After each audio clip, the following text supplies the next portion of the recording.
देश विरोधी एजेंडा चलाने के आरोपों में घिरे पीएफआई पर जिस तरह से सर्जिकल स्ट्राइक हो रही है, उसके बाद पीएफआई फिर से प्रोपेगेंडा चलाने में जुट गया है। पीएफआई के बड़े नेता इस वक्त पुलिस और जांच एजेंसियों के शिकंजे में हैं। इन पर आरोपों की फहरिस्त लंबी है, लेकिन मजे की बात यह है कि इन्हें पीएफआई ने लोकतंत्र के लिए लड़ने वाला योद्धा बता दिया है। अपने बड़े लीडर्स के अरेस्ट किए जाने के बाद पीएफआई ने लोगों को भड़काने वाले एजेंडे के तहत इसी पोस्टर को, जो आपकी स्क्रीन पर है, रिलीज किया। लेकिन इन सभी मेंबर्स का कैरेक्टर कितना संदिग्ध है, यह भी आपको आज जरूर देखना चाहिए। सबसे पहले बात ओमा सलाम की, जो केरल में बिजली विभाग का कर्मचारी था, लेकिन संदिग्ध गतिविधियों में लिप्त होने के आरोप में उसे दिसंबर 2020 में सस्पेंड कर दिया गया। मौजूदा वक्त में अभी पीएफआई का ये राष्ट्रीय अध्यक्ष है। सिमी ही पीएफआई है। आज हम आपको इसके भी सबूत दिखा देते हैं। एम अब्दुल रहीमन, जो कभी सिमी का सीनियर मेंबर था, 1982 से 1993 तक सिमी का महासचिव रहा, लेकिन 2001 में सिमी के बैन होने के बाद अब्दुल रहीमन 2006 में डिजिटल मार्केटिंग को सीखकर आपके प्रोडक्ट्स और सर्विसेज को दुनिया को बेचना चाहते हैं तो फ्रीडम ऐप को अभी डाउनलोड करें। डिजिटल मार्केटिंग का एक्सपर्ट बने। पीएफआई में शामिल हो गया। अबू बकर, जो पीएफआई का फाउंडर मेंबर है, लेकिन यही अबू बकर सिमी का भी संस्थापक रहा है। सिमी का केरल प्रदेश अध्यक्ष रहा है और प्रतिबंध के बाद पीएफआई का हिस्सा बन गया।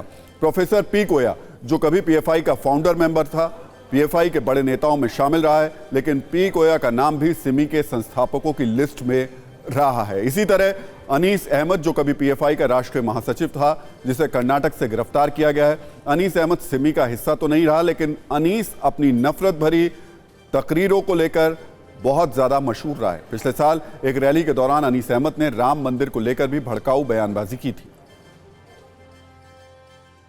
अब सवाल यह कि क्या इतने सबूत सामने आने के बाद पीएफआई पर फाइनल स्ट्राइक की तैयारी सरकार ने कर ली है? क्या जो हाल सिमी का हुआ वही हाल पीएफआई का होने वाला है? क्योंकि आरोपों पर गौर करें तो दोनों की नीति और नीयत में आपको ज्यादा फर्क नजर नहीं आएगा। Student Islamic movement of India यानी सिमी का गठन 1977 में अलीगढ़ में हुआ था, जबकि पीएफआई का साल 2006 में अस्तित्व में उसको लाया गया। सिमी नफरत फैलाने के लिए कुख्यात होता जा रहा था, सुरक्षा एजेंसियों का सिरदर्द बनता जा रहा था, जिसके बाद उसे 2001 में प्रतिबंधित कर दिया गया। अब मौजूदा एक्शन को लेकर सवाल है, क्या पीएफआई पर बैन का काउंटडाउन भी शुरू हो गया है? सिमी का मकसद भारत में हावी हो रही पश्चिमी संस्कृति को खत्म कर इसे एक इस्लामिक राष्ट्र बनाना था। कुछ ऐसी ही साजिश के आरोप पीएफआई पर भी लग रहे हैं। सिमी पर मालेगांव, मुंबई और दिल्ली में हुए सीरियल विस्फोट में संलिप्त होने का आरोप है, तो पीएफआई को लेकर भी आतंकी कनेक्शन जैसी बातें सामने आ चुकी हैं। इसी तरह देश में हुई कई हिंसक घटनाओं में सिमी के स्लीपर सेल्स के एक्टिव होने के सुराग मिले। वैसे ही पीएफआई पर साजिश के तहत दंगे भड़काने के आरोप लगते रहे हैं। लेकिन देश में चल रही नफरत फैलाने वाली कई फैक्ट्री पर अब ताला लगता हुआ दिखाई दे रहा है। और अब आपको पीएफआई का वो दामन भी दिखाते हैं जिस पर दंगों के दाग हैं, हिंसा की छींटें हैं, जिसके हाथों में साजिश के पत्थर हैं। ये लिस्ट भी आपको जरूर देखनी चाहिए। जुलाई 2022 में पटना में आतंकी नेटवर्क का खुलासा हुआ था, उसके तार भी पीएफआई से जुड़ने के आरोप लगते रहे हैं।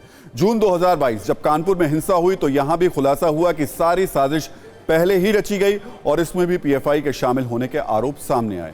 अप्रैल 2022 में रामनवमी के दौरान हुए दंगे में भी पीएफआई के कनेक्शन के दावे किए गए, जबकि इससे पहले फरवरी 2022 का कर्नाटक हिजाब विवाद भी आपको याद होगा। आरोप है कि इस विवाद को भड़काने का मास्टरमाइंड भी पीएफआई ही था।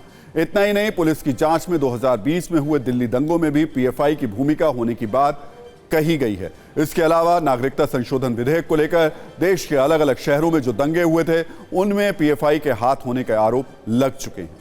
डिजिटल मार्केटिंग को सीखकर आपके प्रोडक्ट्स और सर्विसेज को दुनिया को बेचना चाहते हैं तो फ्रीडम ऐप को अभी डाउनलोड करें। डिजिटल मार्केटिंग का एक्सपर्ट बने।